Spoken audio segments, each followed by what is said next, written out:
Gujarat state Petronet limited एक बहुत ही बढ़िया कंपनी, वो की बहुत ही ज्यादा अंडर वैल्यूड स्टॉक है। एक बहुत ही अच्छा इसमें यहाँ पे टारगेट निकल के आ सकता है, जो कि यहाँ से स्टॉक डबल हो सकता है। सबसे पहले सारी चीजों को हम वन बाय वन टैली करेंगे, चार्ट्स पे भी जाएंगे यहाँ पे, और इसको एक बार एक्सेल शीट पे इसको स्टडी करने की कोशिश करेंगे कि कैसे इसका पी रेशियो भी कम है और क्या क्या फैक्टर्स निकल के आएंगे, कैसे कंपनी आगे चल के परफॉर्म करेगी। सो यहाँ पे आप देख सकते हैं कि मार्केट कैपिटलाइजेशन जो है इसका ओनली ऑफ 16,097 यहाँ पे शो कर रहा है। और अगर स्टॉक की बात करूंगा, कंपनी की बात करूंगा, तो 45 डिस्ट्रिक्ट में इसकी प्रेजेंस रखती है। एक्चुअली में गैस पाइपलाइन के माध्यम से जो सीएनजी गैस रहती है और पेट्रोल के प्रोडक्ट्स रहते हैं उनको सप्लाई करता है। तो एक पेट्रोनेट कंपनी है, और यहाँ पे आप देख सकते हैं कि इसके पास में अभी स्टिल आज की डेट में 26,694 करोड़ की पाइपलाइन बिछी हुई है, जो कि ऑलरेडी गुजरात के साथ साथ में, गुजरात में अकेले ही नहीं है, गुजरात के साथ साथ में ये दिल्ली में और साथ में महाराष्ट्र में भी काफी हद तक एक्सपेंशन कर रहा है। और मध्य प्रदेश में यहाँ पे आप देख सकते हैं कि पंजाब, हरियाणा और मध्य प्रदेश में भी कंपनी, यूनियन टेरिटरी में भी कंपनी ऑलरेडी इसमें काम कर रही है। इसके पास देखा जाए तो 14 लाख से ज्यादा ही रेसिडेंशियल एरिया में इसकी सप्लाई हो रही है सीएनजी पेट्रोल पंप के माध्यम से। सो काफी अच्छी स्टॉक यहाँ पे समझ में आ रहा है। आज बात करते हैं इसके फाइनेंशियल्स की। तो क्वार्टर ऑन क्वार्टर रिजल्ट सबसे पहले उसमें यहाँ पे टैली करते हैं। सो काफी अच्छे तरीके से यहाँ पे सेल्स का इसमें इंप्रूवमेंट हुआ है। 2900 करोड़ से लेकर के सेल्स 4200 करोड़ के आसपास में पहुंच गई है। बहुत अच्छी बात है। ऑपरेटिंग प्रॉफिट की मार्जिन की बात करेंगे तो काफी अच्छे हैंडसम और डिसेंट मार्जिन पे कंपनी ट्रेड करती है। 38% पे पहले थी, अभी राइट नाउ आज के इसमें ट्रेंड में देखेंगे तो 21, 23, 20 और 18 और 21 इस पे ऑपरेटिंग प्रॉफिट पे वर्क कर रही है। अगर आप एक्सपेंसेस पे देखेंगे तो एक्सपेंसेस काफी अच्छे से इन लोग श्रिंक करते जा रहे हैं। यहाँ पे आप देखिए काफी अच्छे तरीके से यहाँ पे एक्सपेंसेस कम हो रहे हैं। तो ये बहुत अच्छी बात है कि कंपनी जो है अपने एक्सपेंसेस पे कंट्रोल करने में लगी हुई है। अदर इनकम भी बढ़ रही है, यहाँ पे अदर इनकम भी दे सकते हैं, डेप्रिसिएशन का भी यहाँ पे दे सकते हैं, जो कि इन्होंने डिडक्ट करके रखा हुआ है। तो बहुत अच्छी इसमें एक बैलेंस शीट दिखने में आ रही है। ज्यादा बैलेंस शीट को हम यहाँ पे ईयरली बेसिस पे देखेंगे, जिसमें हमें एक सही पिक्चर समझ में आएगा। तो आप देख सकते हैं 700 करोड़ से उठाते हुए प्रॉफिट एलिवेट होते होते होते होते आज 2812 पे आके स्टैंड आउट कर रहा है। सो अभी जो इस साल का भी जो टोटल अगर देखा जाए तो 3100 करोड़ का प्रॉफिट है ऑलरेडी। कंप्लीट की कंपनी की मार्केट कैप कितनी दिखा रही है, वो दिखा रही है हमें 16,900 करोड़ के आसपास में, जो कि नॉन जस्टिफाइड है, बहुत ही ज्यादा अंडर वैल्यूड है। मतलब यहाँ से मल्टीबैगर रिटर्न डेफिनेटली बन के आ सकते हैं। ईपीएस भी काफी अच्छे तरीके से बढ़ रही है। प्रॉफिट इसमें सेल्स में हम जाते हैं, सबसे पहले सेल्स को उसमें टैली करते हैं। 1100 करोड़ का सेल्स था 10 साल पहले। 1100 करोड़ का सेल्स था 10 साल पहले, और आज की डेट में 18,000 करोड़ के आसपास में ऊपर पहुंच चुका है। 18,000 करोड़ से ऊपर पहुंच चुका है। 20% मार्जिन पे कंपनी वर्क कर रही है। तो अभी जो लास्ट कोविड सेशन पे अगर मैं इसको देखने की कोशिश कर रहा हूँ, तो कंसिस्टेंटली बहुत बढ़िया आउट परफॉर्म करके आया हुआ है इसने। 1700 करोड़ के प्रॉफिट पे कंपनी थी, फिर 2400 पे आई, 29 पे आई, फिर 29 पे 57 पे आई। यहाँ भी आप देख सकते हैं माइनर सा इंक्रीमेंट हुआ, लेकिन इंक्रीमेंट हुआ है, this is the main thing. और यहाँ पे 3100 करोड़, और यहाँ पे भी 28 करोड़ के आसपास में दिखा रहा है। इसमें भी 500 करोड़ कम से कम जोड़ के रखेंगे, क्योंकि आप यहाँ पे देख सकते हैं कि 500 700 करोड़ का इसमें डेफिनेटली ये प्रॉफिट करते हो। 600 करोड़ भी अगर मैं यहाँ पे इसमें लेके चलता हूँ ना, तो 600 करोड़ भी यहाँ पे लेके चलता हूँ, 28 and 6 हो जाता है। यहाँ पे 3500 करोड़ का प्रॉफिट इसमें यहाँ पे ये जो फाइनेंशियल ईयर रहेगा इसमें निकल के आना चाहिए। तो ये इससे जो ईपीएस बनेगी वो काफी अच्छी जाएगी। और चार्ट्स में भी अभी आपको लेके चलूंगा, मैं चार्ट्स में आपको दिखाऊंगा कि कैसे इसमें ऑलरेडी बहुत बढ़िया इसमें बोल रहा हूँ, तो समझ में आ ही रहा है। साथ पे ऑलरेडी स्टॉक परफॉर्म करने वाला है। आप देखेंगे यहाँ पे बोरोइंग्स जो है हैरत अंगेज तरीके से, ये यहाँ से आप देखिए दो कोविड काल के पहले से 5300 करोड़ की बोरोइंग्स आज की डेट में ओनली ऑन 145 करोड़ के ऑलमोस्ट डेट फ्री कंपनी बोल के चल सकते हैं इसको। अदर लाइबिलिटीज हालांकि थोड़ी सी ज्यादा दिखा रही है, 7800 करोड़ के आसपास है, लेकिन अपना पैसा जो रखा हुआ है, itself the company is growing its account. So 9392 crore के रिजर्व ऑलरेडी इनके पास में रखे हुए हैं। फिक्स असेट की बात करेंगे तो हमेशा कंसिस्टेंटली फिक्स असेट बढ़ते जा रही है। इनकी खुद की पूंजी, खुद के इनके पास में जो भी है वो बढ़ते जा रहे हैं। और यहाँ पे मैं आपको एक चीज दिखाता हूँ। यहाँ पे देखिए आपकी सबसे अच्छी इसमें प्रॉफिटेबिलिटी आ सकती है 10,719 करोड़ से, जो इनके पास में प्लांट एंड मशीनरी रखी थी। और आप जैसे जान सकते हैं कि कोई भी जब कंपनी इस टाइप की जो कंपनी होती है प्लांट और मशीनरी बढ़ाती है ना, तो उससे प्रोडक्शन कैपेसिटी या तो बढ़ती है या तो प्रॉफिटेबिलिटी बढ़ती है, दोनों चीजें बढ़ती हैं। तो उसको अगर वो एफिशिएंट होगा तो डेफिनेटली या तो मार्जिन्स बढ़ेंगे या तो कैपेसिटी बढ़ेगी, और दोनों ही केसेस में कंपनी को रेवेन्यूज जनरेट होंगे। बेसिकली अगर मान लो आपका यहाँ पे लर्निंग्स ये मिलती हैं कि अगर इसमें मान के चलते हैं कि नई मशीनरी आई है, उससे प्रॉफिटेबिलिटी बढ़ रही है, तो ये बहुत अच्छी बात है।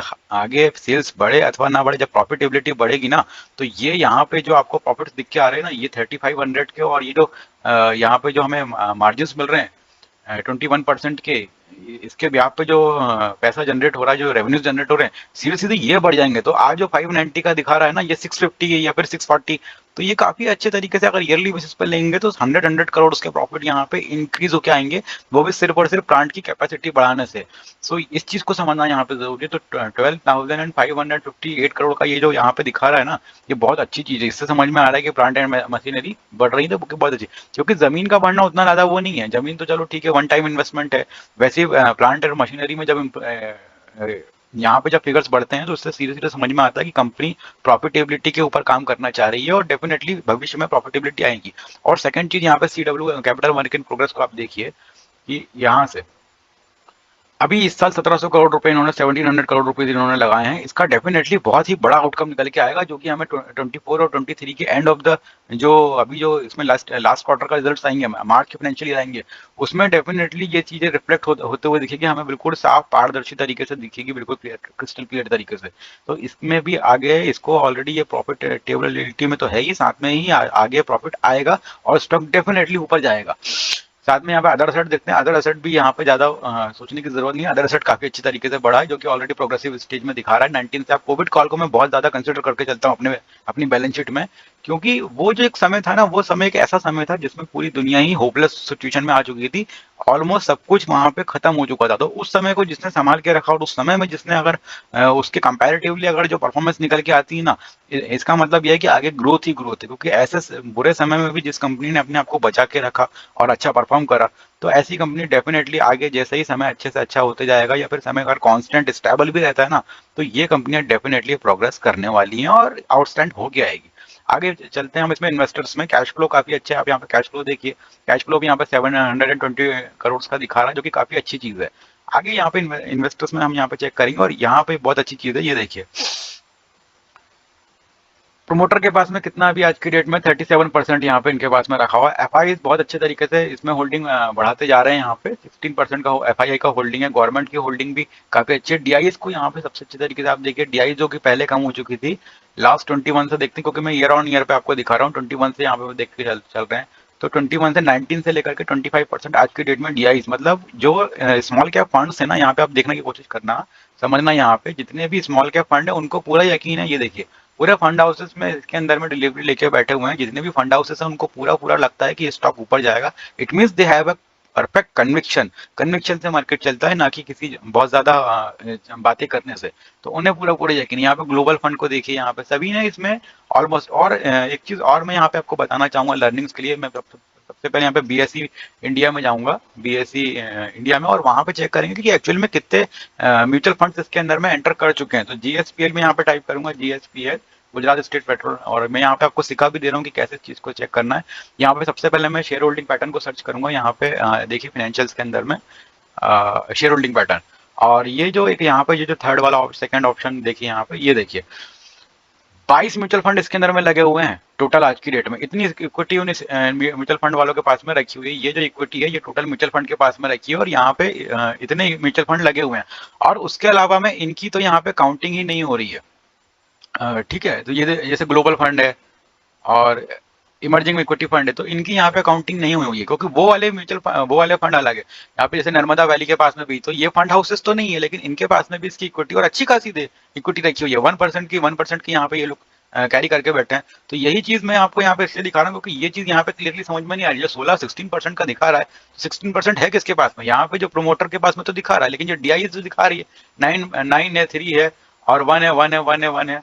सो ये इसको ब्रेकअप करना जरूरी है कि भाई टोटल लोग कितने लोगों का इसमें विश्वास लगा हुआ है। तो यहाँ पे जब मैंने फाइंड आउट करा आपके सामने, तो आप देख सकते हैं कि 22 म्यूचुअल फंड को लगता है कि ये स्टॉक डेफिनेटली ऊपर जाएगा। आ जाते हैं, मैं यहाँ पे बैलेंस यहाँ पे दूसरी चीज आपको दिखाता हूँ।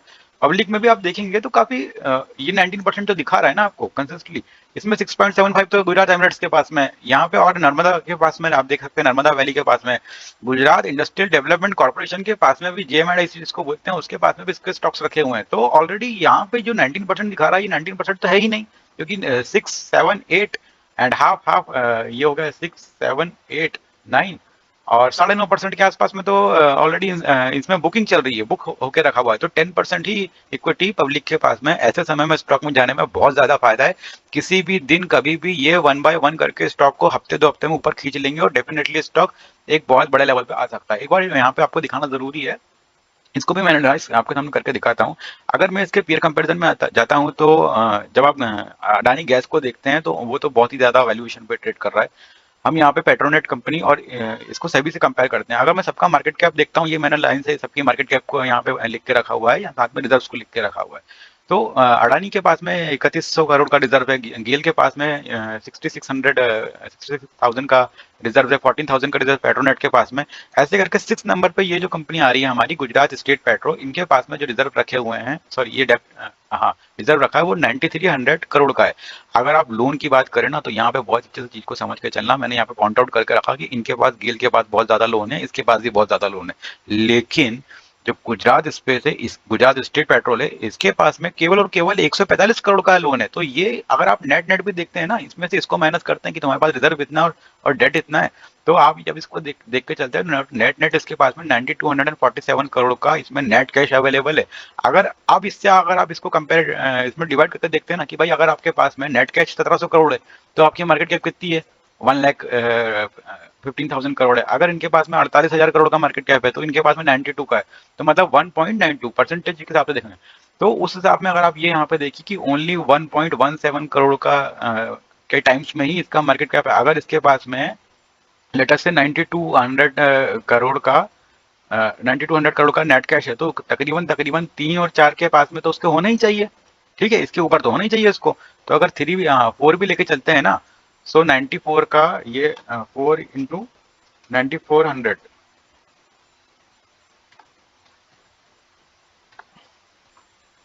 ये देखिए 3706 करोड़ का मार्केट कैप होना चाहिए। तो उसके अकॉर्डिंग अगर मैं इस 3796 करोड़ को 37600 को डिवाइड करता हूँ 19,600 से, जो कि इसका मार्केट कैप है, सो 1.19, मतलब यहाँ पे 2 टाइम्स होने की, 2x होने की यहाँ पे ग्रोथ बाकी रह जाती है इस पर्टिकुलर स्टॉक में। आ जाते हैं फटाफट हम लोग यहाँ पे चार्ट्स पे। एक बार चार्ट्स पे मैं आपको दिखाता हूँ। इसके पैटर्न को यहाँ पे समझना बहुत जरूरी है। इस वीडियो का थोड़ा सा लंबा हो रहा है, लेकिन सॉरी फॉर द वीडियो की लंबा हो रहा है, लेकिन इसमें मैं आपको लर्निंग्स टू दे देता हूँ। हम यहाँ पे 2009 से मैंने इसका पूरा चार्ट लगा के रखा, वीकली इसमें चार्ट लगा हुआ है। यहाँ पे एक चीज टैली करने की जरूरत है कि जब ये स्टॉक ऊपर से क्रैश हुआ, यहाँ से जब ऊपर से नीचे क्रैश हुआ, तो इसके बाद में इसने जो इसका टॉप था, उसके टॉप से ही उतना डेफिनेटली ये स्टॉक यहाँ पे इसने आगे परफॉर्म करा। तो उसके बेसिस पे अगर मैं देखते रहते हैं, तो अगर हमने स्टॉक को यहाँ कहीं परचेस करा होता या फिर यहाँ पे लिया होता, तो उस केस में हमें कितने का प्रॉफिट होता? यहाँ से हम 300% का प्रॉफिट होता। उसी तरीके से जब ये स्टॉक धीरे धीरे बढ़ते बढ़ते, यहाँ पे आप देखिए इसने फिर से की 2018 के आसपास में हाई लगाया, उसके बाद में स्टॉक जब क्रैश हुआ ना यहाँ से, तो कितना परसेंट क्रैश हुआ? तकरीबन तकरीबन यहाँ से ये स्टॉक जो था वो डेफिनेटली 38-40% उसमें क्रैश होता ही होता है। ठीक है, तो वहां से जब ये स्टॉक क्रैश हुआ, तो उसके बाद में जब इसने अपना हाई, ये जो यहाँ पे जो हाई दिख रहा है, इस हाई को जब तोड़ा, तो इसने ये जो इसमें जो गैप बन के आया, इसने डेफिनेटली इसको आगे हिट करा। अगर आपने यहाँ कहीं पे स्टॉक को लिया होता, तो उस केस में आपका जो प्रॉफिटेबिलिटी निकलती आती वो 80% की आती। खैर कोई बात नहीं, ये पुराना समय था, हम इसको कंफर्म करने के लिए इसको टैली कर रहे हैं। अब आ जाते हैं यहाँ पे, ये जो एक सिनेरियो निकल के आया 2021 पर, वहां से ये स्टॉक क्रैश हुआ एंड फाइनली अभी ये 301 के प्राइस में ऑलरेडी करंट मार्केट प्राइस इसका चल रहा है। अब दोबारा इसको मैं यहाँ से टैली करता हूँ, इतनी ही ये जो डाउनफॉल थी, ये डाउनफॉल मैं आगे प्रोजेक्ट करता हूँ, तो धीरे धीरे स्टॉक जब आगे से अच्छा फाइनेंशियल है तो डेफिनेटली प्रोजेक्ट करेगा। अब मैं इसका यहाँ पे एक बार इसको कैलकुलेट करके देखता हूँ कि कितने परसेंट यहाँ से रिटर्न आ सकते हैं। सो स्टिल नाउ जो करंट मार्केट प्राइस है उसके अकॉर्डिंग अगर मैं जब इसका पैटर्न बन के आता है, तो यहाँ से ये 83%, और टू बी वेरी प्रिसाइज आज की जो डेट चल रही है उसके अकॉर्डिंग 86% के आसपास निकल के आ रहा है। 85% बहुत ज्यादा प्रोमिनेंसी के साथ पे आ रहा है। ठीक है, तो ये गेंस यहाँ पे डेफिनेटली निकल के आ रहे हैं। ऐसे स्टॉक्स को पाने के लिए प्लीज चैनल को लाइक शेयर सब्सक्राइब जरूर कीजिए।